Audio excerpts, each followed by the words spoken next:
ఈరోజే ఎంతో పవిత్రమైన మార్గశిర గురువారం, అంటే 3వ మార్గశిర లక్ష్మీవారం.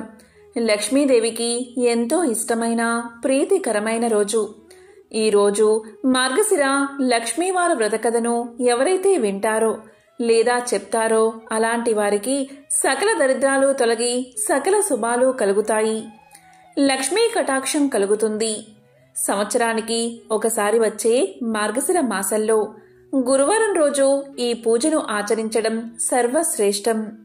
మరి ఎంతో విశేషమైన ఈ రోజు మార్గశిర లక్ష్మీవార వ్రత కథను ఇప్పుడు ఈ వీడియోలో తెలుసుకుందాం. ఈ మార్గశిర లక్ష్మీవార వ్రతం లక్ష్మీదేవికి చాలా ప్రీతిపాత్రమైనదని పరాశర మహర్షి నారదునికి తెలియచేశాడు. మార్గశిర గురువారం రోజు లక్ష్మీ పూజ చేసుకుని ఈ వ్రతాన్ని ఆచరించడం వల్ల రుణ సమస్యలు తొలగి శ్రేయస్సు, సంపద, ఆరోగ్యం కలుగుతుందని పురాణాలు చెబుతున్నాయి. పూర్వం మాహిష్మతి నగరాన్ని ఇంద్రసేనుడు అనే రాజు పరిపాలిస్తూ ఉండేవాడు. అతను తన రాజ్యాన్ని ఎంతో జాగ్రత్తగా, శత్రురాజులు ఆ రాజ్యం వైపు చూడకుండా అన్ని జాగ్రత్తలు తీసుకుంటూ ప్రజల్ని కాపాడుతూ రాజ్యాన్ని పాలిస్తున్నాడు. ఇలా ఉండగా కొంతకాలానికి రాజు భార్య గర్భం ధరించింది. ఈ విషయం రాజుకు చెప్పగానే ఎంతగానో ఆనందించాడు. ఇలా ఉండగా మార్గశిర మాసం వచ్చింది. ఇక రాజు భార్యకి కూడా నెలలు నిండాయి. ఒక మార్గశిర గురువారం రోజు రాణికి నొప్పులు రావడం మొదలై చక్కని ఆడపిల్లకు జన్మను ఇచ్చింది. కాని ఆమె పుట్టిన వెంటనే తల్లి చనిపోయింది. ఈ విషయం చెలికత్తెలు రాజుకు చెప్పగా రాజు బోరున విలపించాడు. ఇదేమిటి ఇలా జరిగింది? నేను ఎంతో ప్రేమించే నా రాణి చనిపోవడం ఏమిటి అని ఎంతో బాధపడుతూ రాజు జ్యోతిష్యుల్లో పిలిపించి పుట్టిన యువరాణి జాతకం పరిశీలించమని అడిగాడు. దాంతో జ్యోతిష్యులు పుట్టిన గడియలు మొత్తం లెక్కించి బాగా ఆలోచించి ఎంతో బాధపడుతూ రాజుతో ఇలా పలికారు. ఓ ఇంద్రసేన మహారాజా, ఈ యువరాణి చాలా నష్టజాతకంతో పుట్టింది. మీరు ఈ ఆడశిశువును అస్సలు జీవితంలో చూడకూడదు. పైగా ఈ ఆడశిశువు ఒక్క క్షణం రాజభవనంలో ఉంటే రాజ్యానికి, ప్రజలకు కూడా నష్టం. మీరు కూడా చనిపోవాల్సి వస్తుందని హెచ్చరించారు. అది విని రాజు బోరున విలపించాడు. వెంటనే రాజభటులు ఇద్దరిని రప్పించి ఇలా పలికాడు. ఓ భటులారా, ఈ శిశువును వెంటనే మహా అరణ్యానికి తీసుకువెళ్లి చంపేయండి అన్నాడు. దాంతో రాజభటులు ఆ శిశువును చేతిలోకి తీసుకున్నారు. ఎంతైనా కన్న ప్రేమ వల్ల ఆ ఇంద్రసేన మహారాజు బిడ్డను చూశాడు. వెంటనే రాజభటులు ఆ శిశువును అరణ్యానికి తీసుకుపోయారు. అలా వారు అరణ్యం గుండా పోతూ ఉంటే వారికి 2 బ్రాహ్మణ దంపతులు కనిపించారు. ఆ 2 బ్రాహ్మణ దంపతులకు సంతానం లేదు. ఇక రాజభటులు ఆ బిడ్డను చంపడానికి రాతి మీద ఆ బిడ్డను పడుకోబెట్టారు. ఆ పసికందును చంపడానికి వారికి మనస్సు రావడం లేదు. ఇలా చంపితే పసికందును చంపిన మహాపాపం అంటుకుంటుందని అనుకున్నారు వారిద్దరూ. ఆ బిడ్డను రాతి మీద పడుకోబెట్టగానే ఆ బిడ్డ బోరున ఏడవడం మొదలుపెట్టింది. అంతేకాదు ఆమె ఒంటి నుంచి దివ్యకాంతి ప్రసరించింది. ఆ పసిబిడ్డ రోదన విన్న బ్రాహ్మణ దంపతులు పరిగెత్తుకుంటూ రాజభటుల వద్దకు వచ్చి ఇలా పలికారు.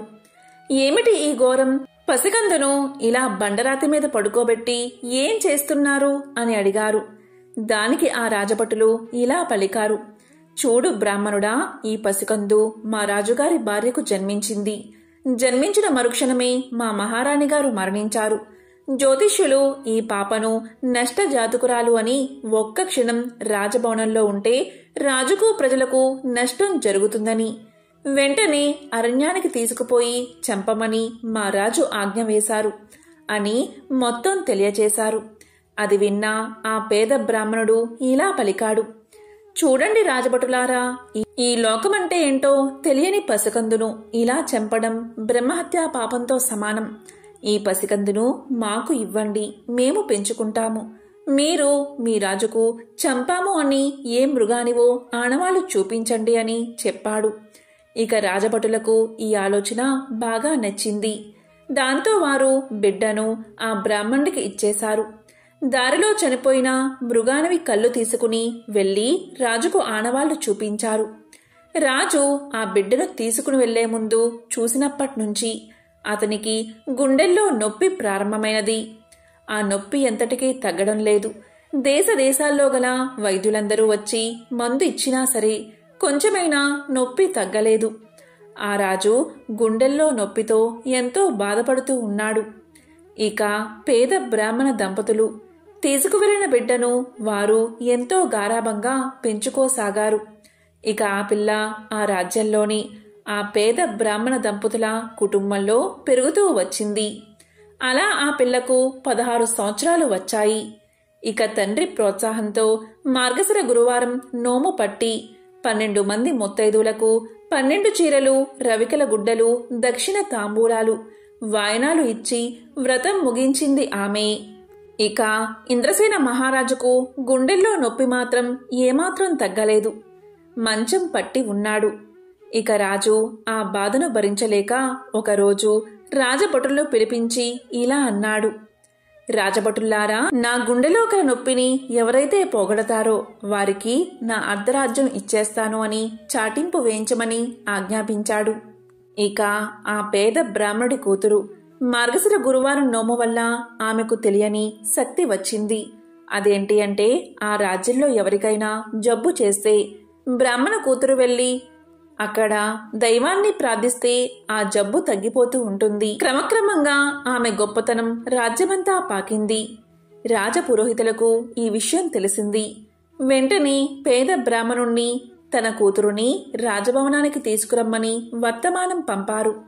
ఇక ఆ పేద బ్రాహ్మణుడు అతని కూతురు రాజభవనంలోకి వెళ్లి గుండెల్లో నొప్పితో బాధపడుతున్న రాజుకు జబ్బు నయమయ్యేలా ప్రార్థన చేసింది ఆమె. ఆశ్చర్యంగా మరుక్షణంలోనే నొప్పి తగ్గిపోయింది. దానికి రాజు ఎంతో సంతోషించాడు. ఇక రాజు ఆమెను చూసి ఎంతగానో ఏడ్చాడు. ఇక ఇప్పుడు విషయం చెప్తే రాజు కుమార్తెను ఆదరిస్తాడని జరిగిందంతా పేద బ్రాహ్మణుడు రాజుకు వివరించాడు. ఇక రాజు ఆ బిడ్డను అక్కున చేర్చుకుని పేద బ్రాహ్మణుణ్ణి అతని భార్యను కూడా తన కోటలోనే ఉంచుకున్నాడు. ఇదంతా ఆమె మార్గశిర లక్ష్మీవారం నోము నోచుకోవడం వల్లే జరిగిందని పేద బ్రాహ్మణుడు మరియు అతని భార్య ఎంతో సంతోషించారు. అప్పట్నుంచి ప్రతి సంవత్సరం మార్గశిర లక్ష్మీవార నోము రాజ్యంలో ప్రతి ఇంట్లో నోచుకోవాలని రాజు చాటింపు వేయించాడు. అలా వారు ప్రతి సంవత్సరం మార్గశిర లక్ష్మీవార నోము నోచుకుంటూ సుఖంగా ఆనందంగా జీవితాన్ని గడిపారు. పూర్వకాలంలో కళింగ దేశంలో ఒక బ్రాహ్మణుడు ఉండేవాడు. అతనికి సుశీల అనే ఒక కూతురు ఉండేది. ఆమెకి చిన్నతనంలోనే తల్లి చనిపోవడం వల్ల సవతి తల్లి పిల్లల్ని ఎత్తుకోమని చెప్తూ కొంచెం బెల్లం ఇచ్చేది. ఆ సుశీల సవతి పిల్లలను ఆడిస్తూ ఇంటి వద్ద సవతి తల్లి మార్గశిర లక్ష్మీ పూజ చేయడం చూసి ఆమె కూడా మట్టితో మహాలక్ష్మిని చేసి జిల్లేడు పూలతో ఆకులతో పూజ చేసి ఆడుకోమని ఇచ్చిన బెల్లాన్ని నైవేద్యంగా పెడుతూ ఆడుకునేది సుశీల. ఇలా సుశీల పెరిగి పెద్దదై యుక్త వయసుకు వచ్చింది. తరువాత కొన్ని రోజులకు ఆమెకు వివాహం జరిగింది. అత్తవారింటికి పోతూ తాను తయారు చేసుకున్న లక్ష్మీదేవి మట్టి బొమ్మను కూడా సుశీల వెంట తీసుకుపోయింది. ఆమెతో మహాలక్ష్మి కూడా వెళ్లిపోయింది. అందువల్ల అత్తవారింట ఆమెకు సకల సంపదలు కలిగాయి. పుట్టింట గర్భదరిద్రం దాపరించింది. సుశీల వెళ్లిన చోట మహా ఐశ్వర్యాన్ని అనుభవిస్తున్నారు. పుట్టింటి వారు కటిక దరిద్రులు అయిన సంగతి తెలుసుకున్న సుశీల ఎంతో బాధపడుతుంది. ఒకరోజు సుశీల పినతల్లి దరిద్రాన్ని భరించలేక కొడుకును పిలిచి ఇలా పలుకుతుంది. నాయనా, నీ అక్క సకల ఐశ్వర్యాలతో సుఖంగా ఉంది. నీవు నీ అక్క దగ్గరికి వెళ్లి మన అవస్థ గురించి తెలియచేసి కొంచెం ధనాన్ని ఇవ్వమని చెప్పి ఆ ధనాన్ని ఇంటికి తీసుకురా అని తెలియచేసింది తల్లి. ఇక సుశీల తమ్ముడు సుశీల ఇంటికి వెళ్లి వారి దరిద్రం గురించి తెలియచేశాడు. దరిద్రం గురించి తెలుసుకున్న సుశీల ఒక కర్రను దొలిపించి దాని నిండా వరహాలు పోసి తమ్ముడికి ఇచ్చింది. అతడు దాన్ని తీసుకువెళ్తూ దారిలో ఒక చెట్టుకు చేరవేసి కాలకృత్యాలు తీర్చుకుంటూ ఉన్నాడు. అంతలో ఆ త్రోవన పోయేవారు ఆ కర్రను తీసుకుపోయారు. అతడు వచ్చి కర్రను వెదకగా కర్ర దొరకలేదు. చేసేది లేక అతడు ఇంటికి పోయాడు. ఇంటికి వెళ్లిన కొడుకును తల్లి ఏమి తెచ్చావు అని అడగగా ఏమీ తేలేదని సమాధానం చెప్పాడు. మన దరిద్రం ఇంతే అని అనుకున్నారు వారిద్దరూ. కొన్నాళ్లకు సుశీల తమ్ముడుకు కబురు పంపి ఇంటికి రప్పించుకుని పరిస్థితి ఎలా ఉందని అడిగింది. అతడు ఇంటి పరిస్థితి ఎప్పటిలాగే దరిద్రపూరితంగా ఉన్నదని సమాధానం చెప్పాడు. దాంతో సుశీల ఎంతో విచారించి ఒక చెప్పుల జోడు నిండా వరహాలు పోసి దానిపై గుడ్డ కప్పి ఆ జతను తండ్రికి ఇవ్వవలసిందని చెప్పి అతడికి ఇచ్చింది. అతడు వాటిని తీసుకుని పోతూ ఉండగా దారిలో దాహం వేసింది. అందువల్ల వాటిని ఒక చెరువు గట్టు మీద పెట్టి నీరు తాగుతూ ఉన్నాడు. అంతలో ఒక కుక్క జోళ్ల వాసన పసిగట్టి వాటిని నోటకరుచుకుని పారిపోయింది. సుశీల తమ్ముడు గట్టు మీదకు వచ్చి చూసేసరికి చెప్పులు లేవు. వెతికి వెతికి అవి ఎక్కడా కనబడకపోవడం వల్ల అతను ఇంటికి చేరుకున్నాడు. జరిగిన విషయమంతా తల్లికి తెలియచేశాడు. తల్లి జరిగిన దానికి బాధపడి మన దరిద్రం ఇలా ఎందుకు ప్రాప్తించిందో అని విచారించింది. మరి కొన్నాళ్లకు సుశీల తన తమ్ముణ్ణి రప్పించి అక్కడ పరిస్థితి ఎలా ఉంది అని అడిగింది. అతడు జోళ్లు పోయినవని చెప్తే అక్క కోపగించుకుంటుందని భయపడి ఆ సంగతి చెప్పకుండా అక్కడ పరిస్థితి ఎప్పటిలాగే ఉన్నదని తెలియచేశాడు. అప్పుడు సుశీల ఒక గుమ్మడికాయను తొలిపించి దాని నిండా వరహాలు పోసి తమ్ముడికి ఇచ్చింది. దానిని తీసుకుని వచ్చేటప్పుడు అతడు దానిని చెరువుగట్టు మీద పెట్టి నీటిలోకి దిగాడు. అప్పుడే ఆ త్రోవలో పోతున్న కోమటి అక్కడ గుమ్మడికాయ ఉండడం చూసి దాన్ని పట్టుకుపోయాడు. ఆ బ్రాహ్మణుడు చెరువుగట్టు మీద గుమ్మడికాయ కనిపించకపోవడం వల్ల ఇంటికి వెళ్ళిపోయాడు. తల్లి ఏమి తెచ్చావు అని అడగగా జరిగిందంతా చెప్పాడు. తల్లి ఎంతో బాధపడింది. సుశీల కొంతకాలముండి పుట్టింటి సంగతులు తెలుసుకోవడానికి వెళ్లి మార్గశిర కనక మహాలక్ష్మి నోము పడితే వారి దరిద్రం తీరుతుందని తలచి తల్లిదండ్రులను తన ఇంటికి తీసుకువెళ్ళింది. ఒకరోజు ఆమె తల్లితో ఇలా పలికింది. అమ్మా, ఈవేళ మార్గశిర లక్ష్మీవారం కాబట్టి మనం నోము నోచుకోవాలి. నీవు ఎంగిలి పడకు అని చెప్పింది. దానికి తల్లి అలాగే అని పిల్లలకు చద్దన్నం పెడుతూ అలవాటు ప్రకారం ఒక ముద్దను నోట్లో వేసుకుంది. అంతలో కుమార్తె వచ్చి నోము నోచుకోవడానికి స్నానం చెయ్యమని పిలిచింది. అప్పుడు తల్లి సుశీలతో ఇలా చెప్పింది. అమ్మా సుశీల, పిల్లలకు చద్దన్నం పెడుతూ మర్చిపోయి ఒక ముద్ద నోట్లో వేసుకున్నాను అని చెప్పింది. అది విన్న సుశీల ఎంతో బాధపడి తాను మాత్రమే నోము నోచుకుంది. అంతలో రెండవ లక్ష్మీవారం వచ్చింది. అప్పుడు సుశీల తల్లి దగ్గరకు చేరుకుని అమ్మా, ఈ వారమైనా జాగ్రత్తగా ఉండమని చెప్పింది. అది విన్న తల్లి నేనేమైనా చిన్న పిల్లనా, నేను జాగ్రత్తగా ఉంటానని చెప్పి పిల్లలకు తలంటి నీళ్లు పోస్తూ నూనె గిన్నెలో మిగిలిపోయిన నూనెను తలకు రాసుకుంది. అప్పుడు సుశీల వచ్చి తల్లిని నోము నోచుకోవడానికి స్నానం చెయ్యమని చెప్పింది. అప్పుడు తల్లి మర్చిపోయి తలకు నూనె రాసుకున్న సంగతి తెలియచేసింది. అయ్యో, ఈ వారం కూడా వృధాగా పోయింది కదా అనుకుని సుశీల మాత్రం నోము నోచుకుంది. తరువాత మూడవ లక్ష్మీవారం వచ్చింది. అప్పుడు సుశీల తల్లితో అమ్మా, ఈ వారమైనా జాగ్రత్తగా ఉండు, నోము నోచుకో అని గట్టిగా చెప్పింది. తల్లి అలాగే చేస్తానని చెప్పి పిల్లలకు తలదువ్వుతూ తాను కూడా తలదువ్వుకుంది. అంతలో కుమార్తె వచ్చి తల్లిని స్నానానికి రమ్మని పిలిచింది. అప్పుడు తల్లి ఇలా చెప్పింది. మరిచిపోయి తలదువ్వుకున్న సంగతి తెలియచేసింది.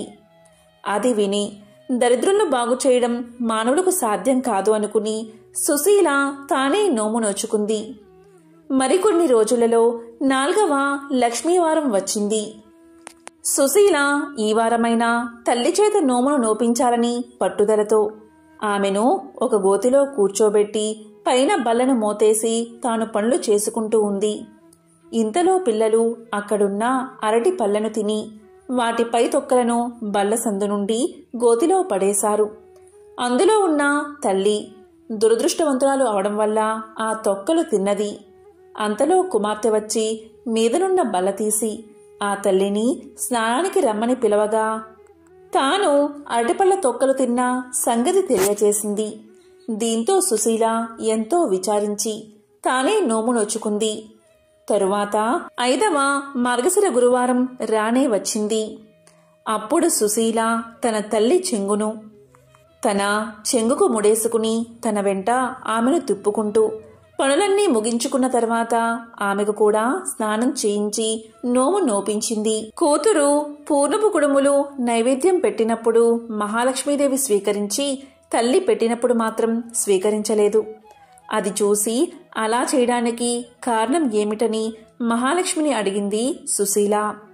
అందుకు మహాలక్ష్మీదేవి ఇలా పలికింది, అమ్మాయి సుశీల, నీ చిన్నతనమున నీవు బొమ్మలతో ఆడుకుంటూ ఉండగా నీ సవతి తల్లి నిన్ను చీపురు పట్టుకుని కొట్టింది.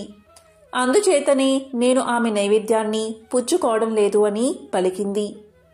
అప్పుడా సుశీల తల్లి ఆమె తప్పు క్షమించి నైవేద్యాన్ని స్వీకరించి వారికి భోగభాగ్యాలు కలిగేటట్లు ఆశీర్వదించమని ప్రార్థించింది. దీంతో మహాలక్ష్మి ప్రసన్నురాలై తల్లి కూతుళ్లను దీవించింది.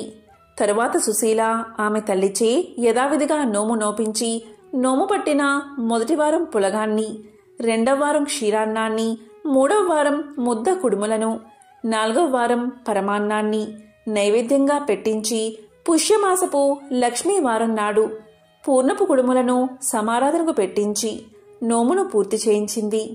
తరువాత ఆమె పుట్టింటవారు దరిద్ర విముక్తులై ధనధాన్యాలతో తులతూగుతూ ఉన్నారు.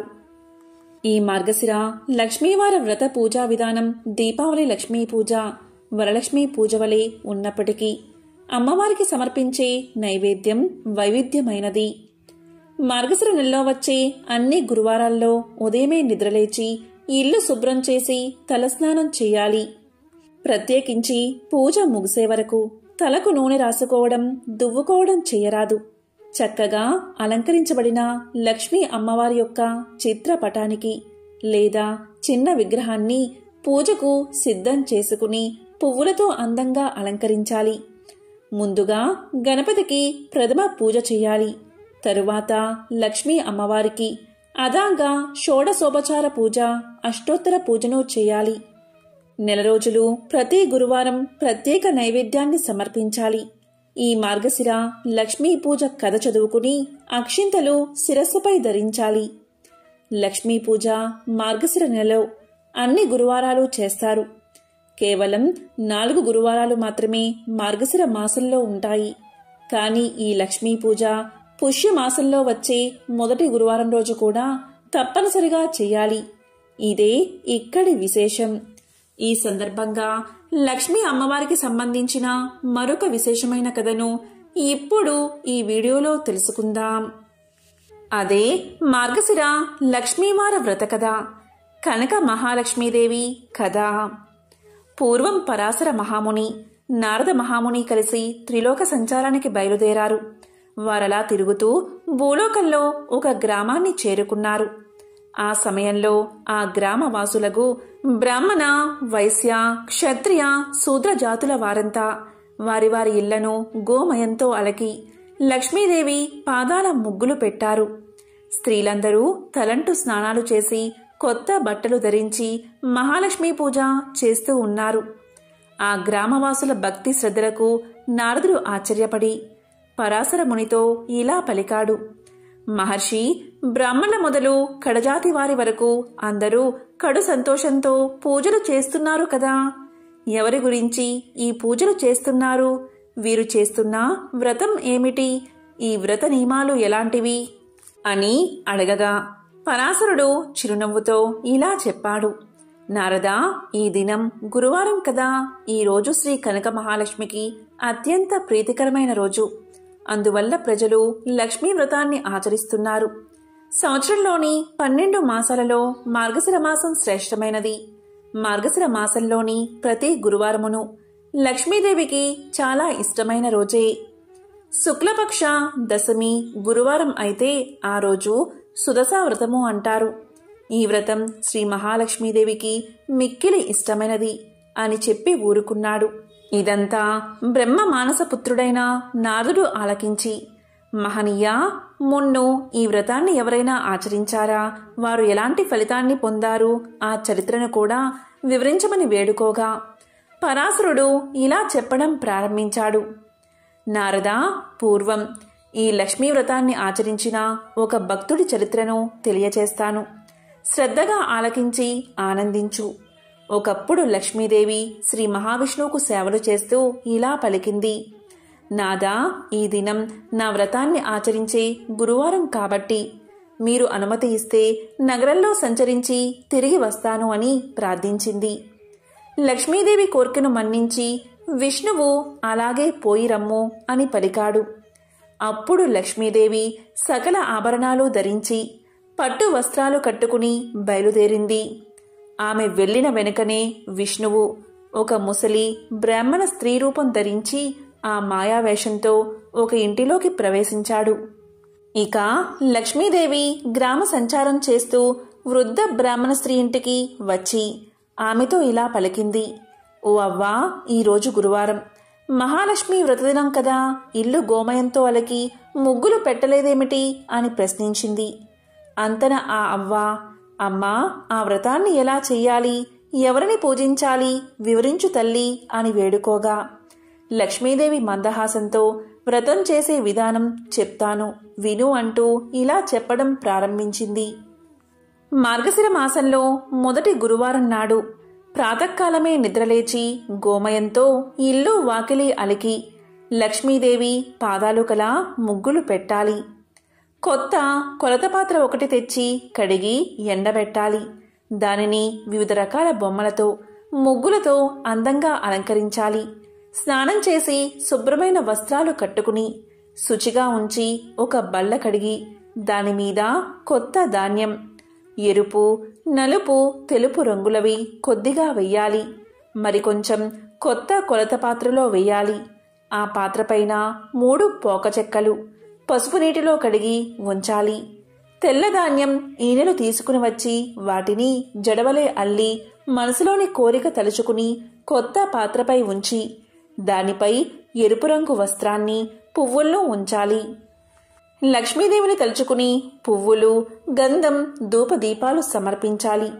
ముందుగా పాలు నివేదించి తరువాత అన్నాన్ని, పిండి వంటలను, కూరలతో మహానైవేద్యాన్ని సమర్పించాలి. ఇది ఒక పద్ధతి. ఇక రెండవ పద్ధతి సుదశా వ్రతము.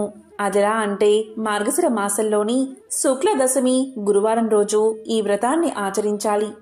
ఆ రోజు ఉదయమే నిద్రలేచి గోమయంతో ఇల్లు అలికి వాకిలి కడిగి రంగురంగుల ముగ్గులు వేసి లక్ష్మీదేవి పాదములాంటి ముగ్గులు పెట్టాలి. తరువాత స్నానం చేసి ఒక ఆసనాన్ని శుభ్రం చేసి ముగ్గులు వేసి ఇంటిలో తూర్పు దిశగా ఉంచి లక్ష్మీదేవి పూజ నిమిత్తమై ఒక పోక చెక్కను పసుపు నీళ్లతో శుభ్రంగా కడిగి దానిని పంచామృతంతోనూ శుద్ధోదకంతోనూ స్నానం చేయించి ఆసనంపై ఉంచి గంధం రాసి పుష్పాలు పెట్టి లక్ష్మీదేవిని జపిస్తూ 10 ముళ్ళు వేయాలి. 10 నాడులు కల దర్భగడ్డితో దాన్ని కప్పాలి. లక్ష్మీ చిత్రమును వ్రతడోర్యాలు ఉంచి ధూపం వెయ్యాలి. తరువాత నైవేద్యం నిమిత్తం వండిన పదార్థాలన్నీ సమర్పించాలి. ముఖ్యంగా పచ్చి బియ్యం కొంత నానబెట్టి వాటిని పిండిగా దంచి ఉండ్రాళ్ళు చెయ్యాలి. కొబ్బరికాయ, అరటిపళ్ళు, జున్ను, తీపి పదార్థాలు అన్నీ 10 రకాల వరకు ఉంచి లక్ష్మీదేవికి నైవేద్యం పెట్టాలి. ఆ ప్రసాదాన్ని ఇతరులకు కూడా పంచిపెట్టాలి. ఆ విధంగా పంచని ఎడల వారికి లక్ష్మీ కటాక్షం లేక సిరి కలగదు. గురువారం నాడు నూనెతో వంటలు కాని పిండి వంటలు కాని చెయ్యకూడదు. గురువారం పూజ చేసేవారు చేపం మాంసం తినకూడదు. తలకు నూనె రాసుకోకూడదు. అంతేకాదు పత్తితో ఒత్తులు చేసిన ఆనపకాయ కాని నీచు కూరలు కాని తిన్నా, మంచంపై పడుకున్నా, రాత్రులు పెరుగన్నం తిన్నా లక్ష్మి ఇంట ఉండదు. ఇంకా దరిద్రులు అవుతారు. గురువారం నాడు ప్రాతకాలమే లేచి పొయ్యిలోని కాలిన బూడిదను తీయకపోయినా, వీధి వాకిలి తుడవకపోయినా ఇంట లక్ష్మి నిలవదు. గురువారం నాడు ఏ స్త్రీ శుచి అయి తెల్లని వస్త్రాన్ని కట్టుకుంటుందో వారి ఇంట లక్ష్మీదేవి ప్రసన్నురాలై ఉంటుంది. ఏ స్త్రీ గురువారం నాడు పిల్లలను తిట్టడం, కొట్టడం చేస్తుందో, ఇల్లు వాకిలి శుభ్రం చేయదో, వంట సామాన్లు అంట్లు తోమదో, సాయం సమయమున గుమ్మం దగ్గర సంధ్యాదీపం ఉంచదో, ఆ స్త్రీ ఉన్న ఇంట ఒక్క క్షణమైనా లక్ష్మి ఉండకపోగా ధనహాని, సంతానహాని కలగజేస్తుంది. అలాగే గురువారం రోజున ఉడకని పదార్థాలు తినడం, అమిత నిద్ర, అమావాస్య, సంక్రాంతి తిథులలో అశుభ్రంగా ఉండి విహరించడం, అత్తమామలను సేవించక కస్సుబుస్సులాడడం చేసే స్త్రీల ఇంట లక్ష్మీదేవి పాదమైనా నిలవదు.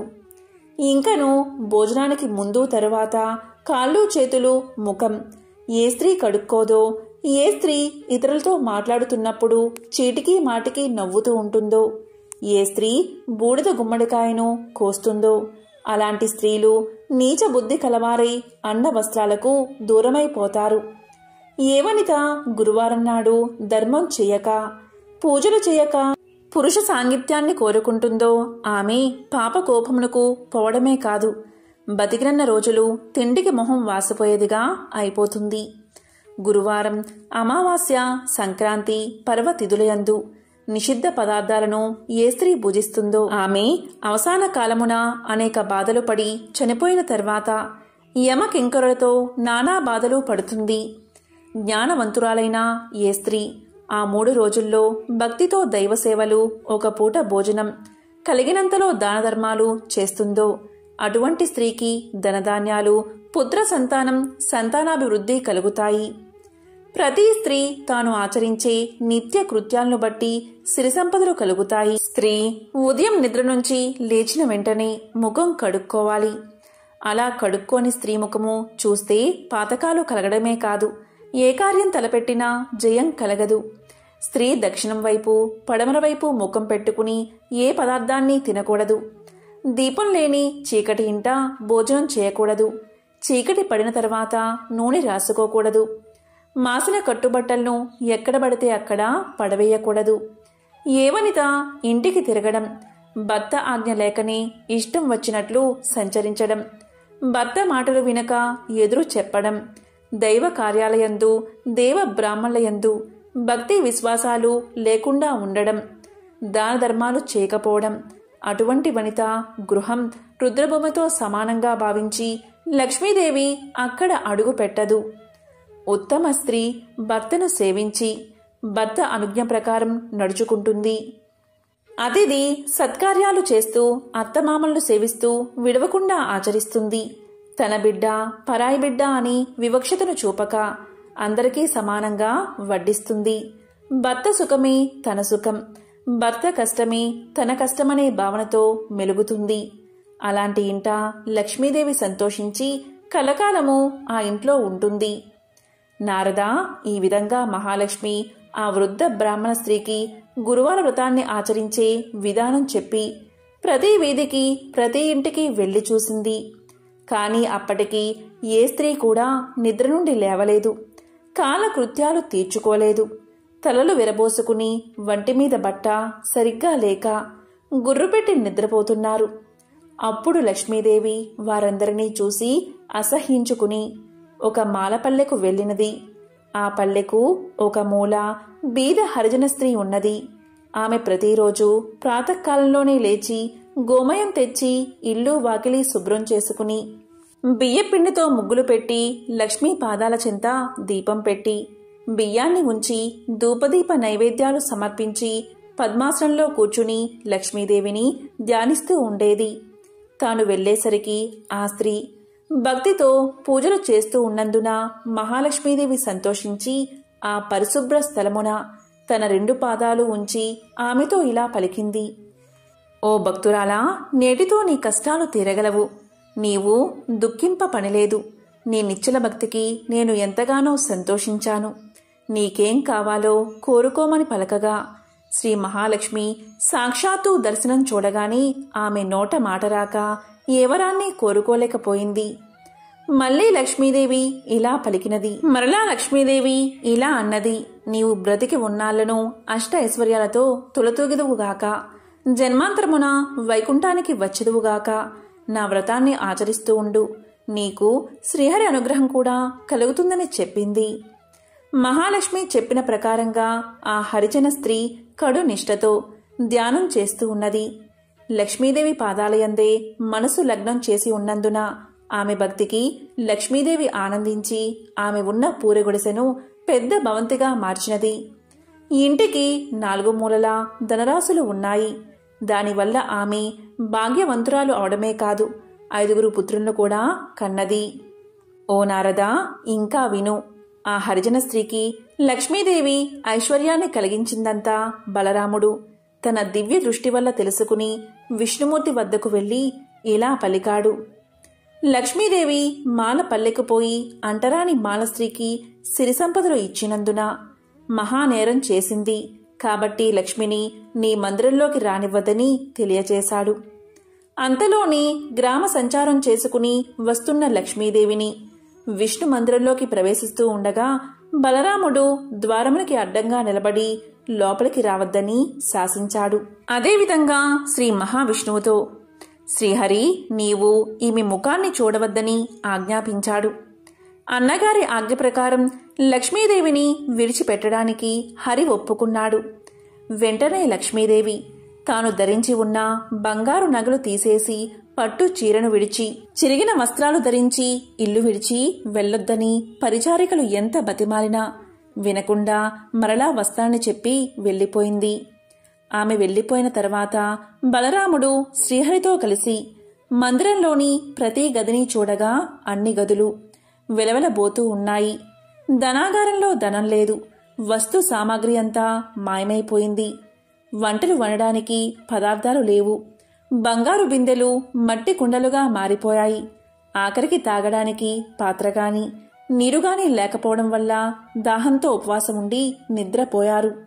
మరనాడు ప్రాతకాలమున ముఖం కడుక్కోవడానికై నీరు దొరకలేదు. ఇక వారిద్దరికీ ఏమీ తోచలేదు. అంత బలరాముడు జగన్నాథుడైన విష్ణుమూర్తితో ఇలా పలికాడు. తమ్ముడు, మనం నిన్నటి రోజున ఆహారం తీసుకోలేదు. చాలా నీరసపడిపోయి ఉన్నాము. ఈ రోజైనా తిండి తినకపోతే ఎలా బతుకుతాము? అన్నీ కొరతగా ఉన్నాయి. కాబట్టి మనం బిచ్చమెత్తైనా ప్రాణాలు నిలబెట్టుకోవాలి. కాబట్టి ఇద్దరం బయలుదేరదాం రమ్మని అనగా జగన్నాథుడు అంగీకరించాడు. ఇద్దరూ సాధు వేషాలు వేసుకుని భిక్షాటనకు బయలుదేరారు. వారు ఎవరింటికి వెళ్లి అడిగినా వారు కపట సన్యాసులు, చోరులు అని ఒక్కరూ భిక్ష పెట్టలేదు. కసరి పొమ్మన్నారు.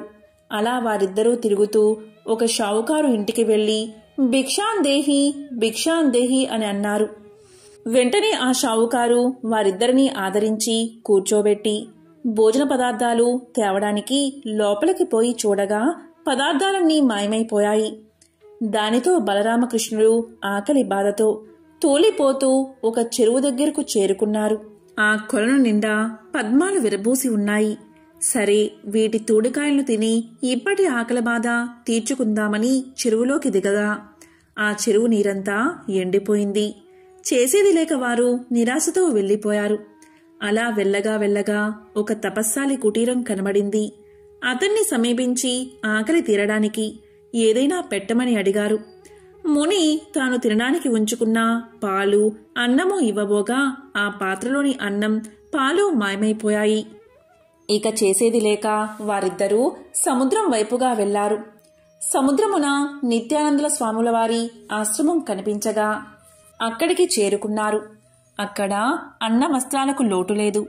ఎవరైనా ఆ ఆశ్రమంలో ఎన్ని రోజులైనా ఎంత భోంచేసినా అక్షయపాత్ర వలె తరగదు. కాని బలరామ జగన్నాథ స్వాములు అక్కడకు వెళ్లగానే లక్ష్మీదేవి ఏ పదార్థాలు లేకుండా చేసింది.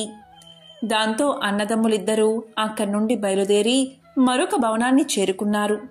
అది లక్ష్మీదేవి నివసిస్తున్న భవనం. చాలా రోజుల నుండి తిండి లేక నీరసించి ఉన్న వారిద్దరినీ లక్ష్మీదేవి చూసినది, జాలి పడినది. వెంటనే ఆమె స్వయంగా పిండి వంటలతో భోజనం తయారు చేసి దాసదాసీల చేత వారికి స్నానానికి నీరు పెట్టించి చెలికత్తెల ద్వారా వారికి భోజనాన్ని వడ్డించింది. బలరామ జగన్నాథులిద్దరూ సంతృప్తిగా భోజనం చేసి బయట ఉన్న అరుగు మీద పడుకున్నారు.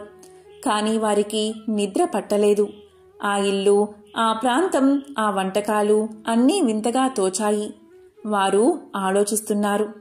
అంతలో ఒక చిలికత్తె వచ్చి, ఓ స్వాములారా, మీదే గ్రామం, ఎందుకు ఎక్కడికి పోతున్నారు? మీకు భార్యాబిడ్డలు ఉన్నారా?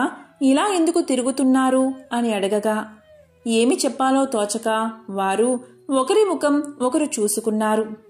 అంతా సర్వేశ్వరుడైన శ్రీహరి ఇలా చెప్పాడు, నేను శ్రీహరిని, ఇతడు నా అన్న బలరాముడు. మా తొందరపాటు వల్ల నా ఇల్లాలైన లక్ష్మీదేవిని ఇంటి నుండి వెళ్ళగొట్టి ఈ కష్టాలు తెచ్చుకున్నాము.